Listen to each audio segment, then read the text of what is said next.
Hey folks, we are working on now moving from finding the maximum minimum point of a parabola or a quadratic relationship to solving.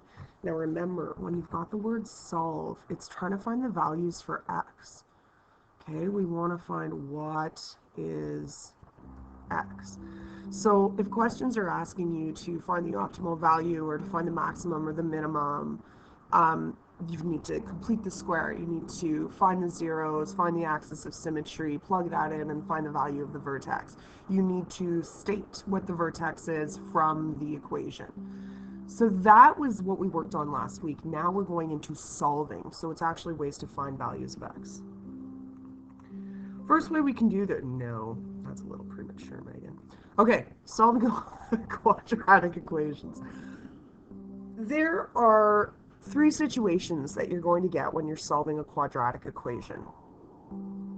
You're going to get an answer where there are two answers, okay? And that's because the parabola crosses the x-axis twice, okay? So this one, we'll use blue, would have two real roots.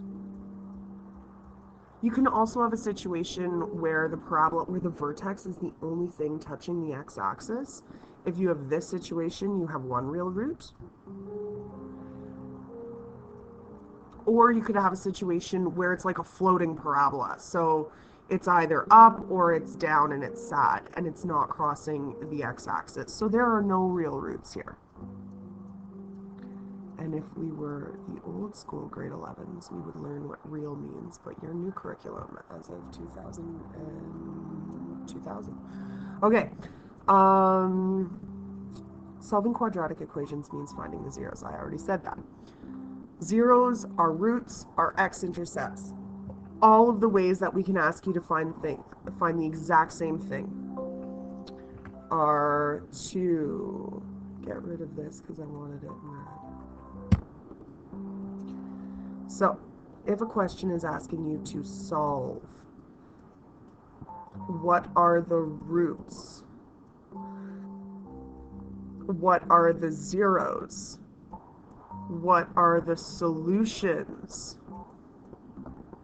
All of it is exactly the same wording to find the x-intercepts. It's just a bunch of different ways to make you crazy. Okay, so the ways we can do this is graphing to find the x-intercepts. That's grade not now, okay? We're past that. We're working on our algebra. We're getting to those x-intercepts really quick. We could factor to find the zeros, or we could use something called partial factoring, and we can use the quadratic formula. We are going to be focusing on this and this today. So if we're factoring, we've already done the factoring for our unit where we were setting up our rational expressions. Okay, so we are good at factoring two numbers that multiply to give you the a value, a times c, and add to give you b. So p equals a times c, and they have to add to give you the b value. Remember our product sum tree? Okay, but now let's make it more complicated. Let's make the equations not look like what we're used to, which is this. Okay, so we try to throw another layer at you because a lot of quadratic problems are going to say, well, when did this reach that height? And you're like, oh, okay, that they gave me a piece of that information. They gave me the equation, and now I have to solve it. That requires one of the moves we're going to look at in 2 seconds. Okay, so first question, solve. I'm looking at it, I'm saying, all right, I got all my stuff on the left-hand side of the equation, and the right-hand side of the equation is set to 0. Very important when we're trying to factor, or if we're using factoring as our option. Have to be set to 0. So let's common factor that. I can't product sum it because there aren't 3 terms. This is an x squared, this has an x, this is a 15, there's no coefficient with this one, so I can't factor out a number. All we can do here is we can remove an x.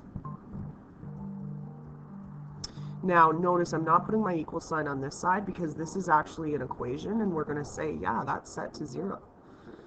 So what this is asking is, what value of x would I have to plug in to make this whole equation go to 0?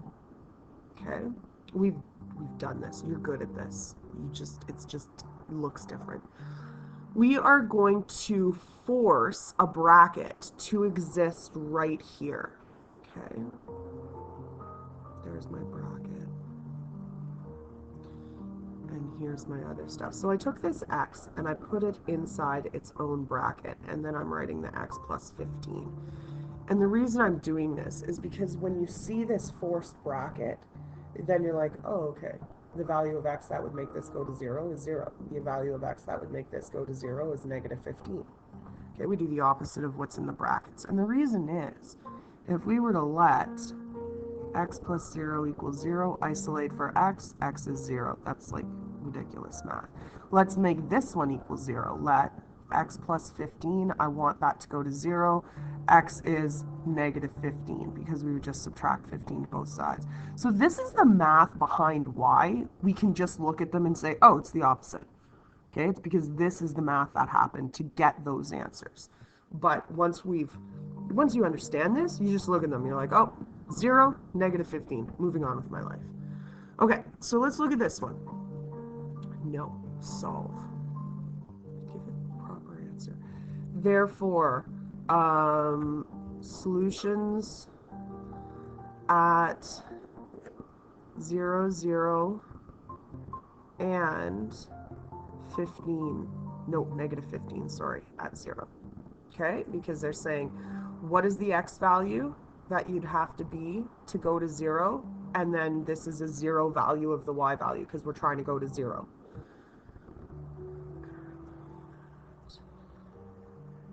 So let's do the next one. How did this one get harder? If we compare this to this, all of a sudden there's something on the right-hand side that's not a 0. So our first step is to isolate. And we want to get all of our values, all of our terms onto one side of the equation to set the other side to 0. So this is going to cancel out, and we're going to get 3x squared minus 27x equals 0. Now my equal signs aren't lining up because I write really big. Can't product sum this because there are only two terms and it's not a difference of squares. Let's common factor. 3 can come out of 27 and 3. X can come out of x squared and x. So what would be left? X minus, je pense que 9 equals 0. Okay, what are our zeros? I'm just going to go to the answers for this one. Therefore, solutions. I'm struggling.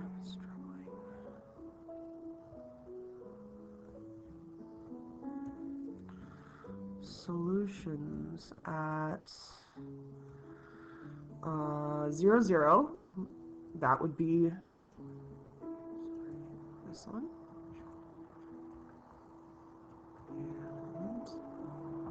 And positive 9 at 0. That would be this one. Okay. Okay, so now we're getting into questions that are product sum questions, where we have to actually figure out two numbers that multiply to give us our last value and add to give us the middle value. So two numbers that multiply to give you 10 and add to give you, or sorry, negative 10, and add to give you negative 3, that's going to be a 5 and a 2. Let's go negative 5, positive 2, straight to the brackets. I'm going to skip that. Our line, x minus 5, x plus 2. I can go straight to the brackets right now because we don't have a leading coefficient. Okay, there's nothing there, so we don't have to do decomposition. What are our zeros? Therefore, solutions at opposite, 5 at 0, and opposite, negative 2 at 0. Nice. Okay, how did this one get weird?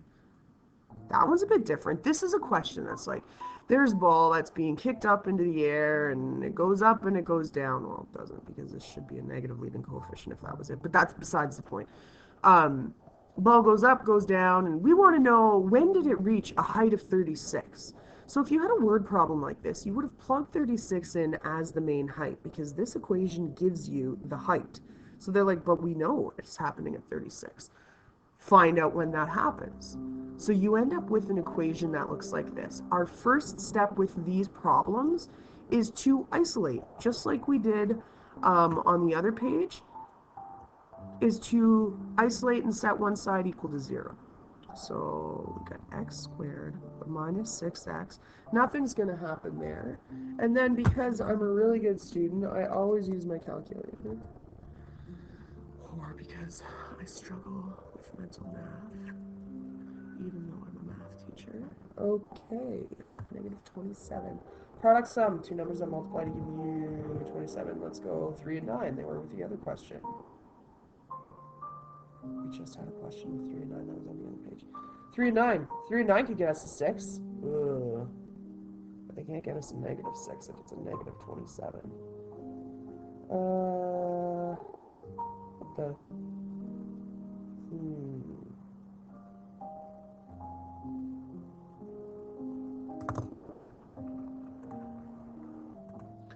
Oh my god, yes, I can. I just had total. I just had a moment. My brain just stopped. And that would have been a time in class I'd have been like, no, miss, you're wrong. Like, you're right. Thank God for students. Okay, let's go x minus 9, x plus 3. 3 and 9 can get us to the negative 27. One would have to be negative, one would have to be positive.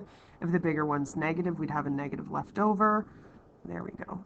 So, therefore, solutions at 9, 0. And some teachers want the words or. I don't know why it's important whether or not you use the word and or. There are two solutions, so I feel like the word and is allowed, but I feel like I'm wrong. I feel like Nesseth or Boydchuck might yell at, Nesseth. Email Nesseth later. Oh yeah, look at this one. Woohoo! Okay, got a little bit more work to do. We have to isolate, and this is like, when is this when does this straight line cross this quadratic? So if we had an equation, if we had a graph, and there's a quadratic, and there's a straight line, I want to know, when does this happen? What x value is that? And what x value is that? And this is how this question is set up. Saying, well, you set them equal to each other. And some of you that have done some physics stuff with tangents and secants might recognize this. So we set this up equal to each other, we isolate, and then we solve by factoring.